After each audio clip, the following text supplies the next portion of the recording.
I've made Blackwater setups on the channel a few times before, and I think it's time for another.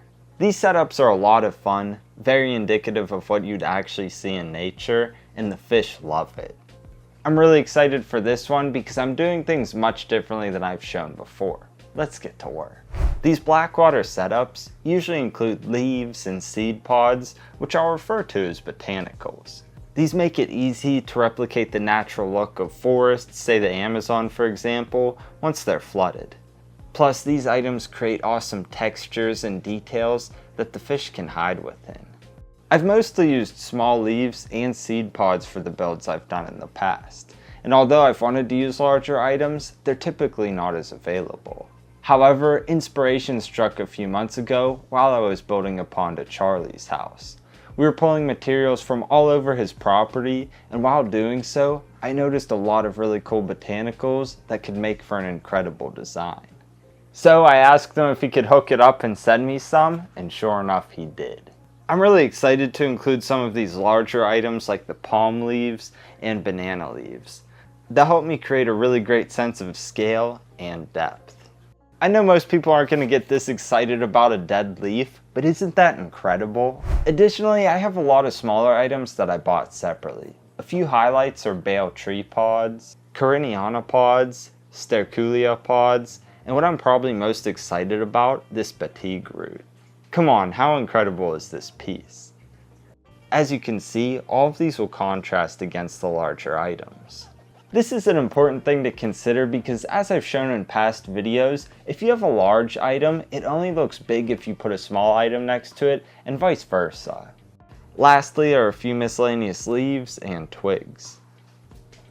Anyway, I wanted to show this all to start because I need to boil them. I like to do this to ensure they're clear of anything that could harm the inhabitants and to quickly waterlog them.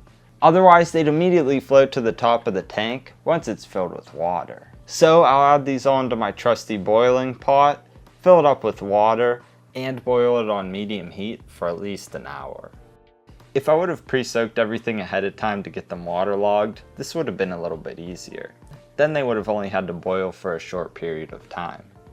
Now then, after letting them boil and cool down, I transfer them over to a bucket and fill it up with water. I like to do this to ensure the items remain waterlogged before I add them to the tank and to remove any foam created during the boiling process. This isn't harmful, but it would take away from the appearance of the setup. With that addressed, we can finally start setting up the tank. What I have here is a custom built 29-gallon aquarium. I constructed it completely out of glass from IKEA, which made it very easy to do. I have a complete tutorial on that I did a few weeks ago, which I'll link up in the video description in case you missed it. Since then, I also blacked out the back of the tank with a piece of foam board, which helps showcase the Blackwater look. Now in order to set this up properly, an element that I want to include is this piece of cork bark, which I'll put in the tank sort of like this. I think that putting it in the back of the tank like this adds a lot of interest, and it will also allow me to hide the filtration. Plus, leaving the sides exposed will give the fish additional hiding places. However, I need to anchor this down because otherwise it would float. That's easy enough. I drilled a few holes in a piece of sandstone with a masonry bit. I drilled holes in the bark as well. This all allowed me to anchor the bark to the stone with zip ties. Once combined, I trimmed off the excess and prepared the tank. I put down a piece of egg crate light diffuser to help distribute the weight of the stone so the bottom doesn't crack. I got this all anchored in, and although it will move around a little bit like this, it's not going anywhere. Before I continue doing the scape though, I gotta address the filter. I decided to go with the Shark Pro internal filter. That way it can keep it all contained within the tank and easily hide it behind the cork bark. That said, it was a little larger than I anticipated, and although it does fit, I have to modify the bark. I marked for it on the bottom here and cut it out with an oscillator. You'll see that it fits better now, but I have to adjust the filter's return as well. I used a Forstner bit to make a hole slightly larger than the return. All of this makes the pump disappear behind the cork while retaining its function. Like most other Blackwater aquariums, this too will be planted sparsely below the water. I still want to include an aqua soil, but because of this, I'm going to do things a little differently. What I decided to do was pulverize the aqua soil down to a dust. I'll just sprinkle this down in the bottom to create a nutrient-rich layer, which will get the plant started. This will be more than enough to start, but as time goes on, I'll add root tabs. I'll cap this all off with a fine-grained, natural-colored gravel. I personally prefer smaller grains, like this, but I also really like the color. Using a darker substrate is probably the best move because it accentuates the Blackwater effect we're trying to achieve without standing out. As I'm sure you can imagine, this is not going to be your average aquarium. What I want to include is a lot of terrestrial plants that grow up from behind the bark here, which I think will look pretty cool, but also help filter the water. I considered how I could do this, and using various size net pots seemed like the best solution. I can wedge these between the bark and the glass to create a pocket for the plants. To ensure they stay put, I drilled holes in the bark, which I'll use to anchor them together with zip ties. This was a really easy solution to create a hidden area for the plants. As usual, I've selected terrestrial plants that will do well in a riparian environment, including Aquisodum scarpoides, Photonia argyronura, Hydrocauda leucocephala, Maranta leucanera, Nephrolepis exaltata, Rumex sanguineus, and Syngonium podophyllum. Before use, I'll take them down to the bare roots. The substrate on them now isn't needed and will only dirty the tank. A quick rinse gets them ready to go in no time. These plants will grow directly in the water, a substrate isn't required. In fact, we're better off not to use one so the plants filter or absorb nutrients from the water itself. This will simultaneously feed the plants and provide better living conditions for the fish. That said, I did use polyester filter fluff in a few of them to help keep the plants situated. I got it all planted above the rim here and I really like how it turned out. That means I can go and add the Botanicals down in the bottom. There's really no rhyme or reason to this process. I generally place large items in the back, but what I'm primarily doing here is arranging things so that various elements I think look cool are highlighted. Otherwise, you more or less want the Botanicals to look like they naturally fell into the water. The result obviously being something like what you'd actually see in nature. I'll talk more about some of what I highlighted later, but for now, I'll get this thing filled.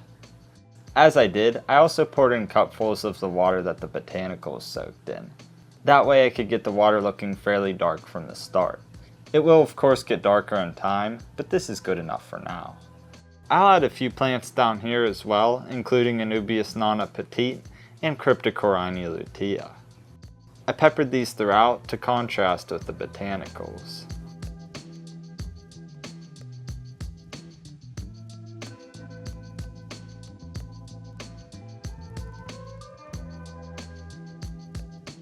After all of that, I ended up with something I think looks pretty cool and natural. I really enjoy the contrast between the elements above and below the water. There's also just something about the cork in the background that really takes the design to the next level in my opinion. The arch created by the palm leaves is the first thing that draws me into the water feature, followed by the seed pods and the textures created by the overlapping elements.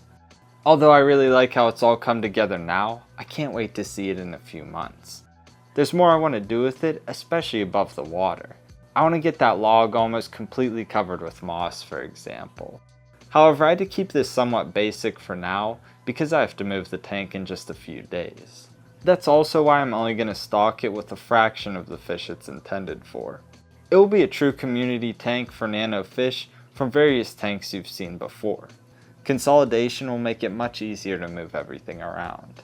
That said, I have a group of blue Tetras intended for this tank that you haven't seen before who have been in quarantine for months now.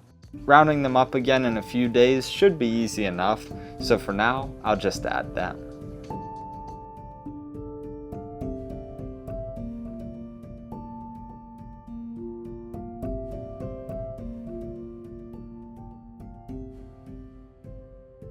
There's just something magical about a Blackwater tank, especially the way it makes the fish pop. Their colors come through much more vibrantly in a setup like this, and it's a sight to be seen. Plus, they tend to act a little more relaxed and differently because of the tannins in the water. If you haven't done something like this before and keep fish tanks, I highly recommend it. It's a lot of fun and something a little different than what you're used to seeing. Anyway, I'm really enjoying this one and can't wait to show you more of it in the future. Unfortunately, I had to keep it somewhat brief given my current circumstance. I'm about to move everything over to the new house, including this tank, so wish me luck with all of that. If you want to see more from this riparium and future builds, be sure to like and subscribe. Until next time, Serpa Squad, take care and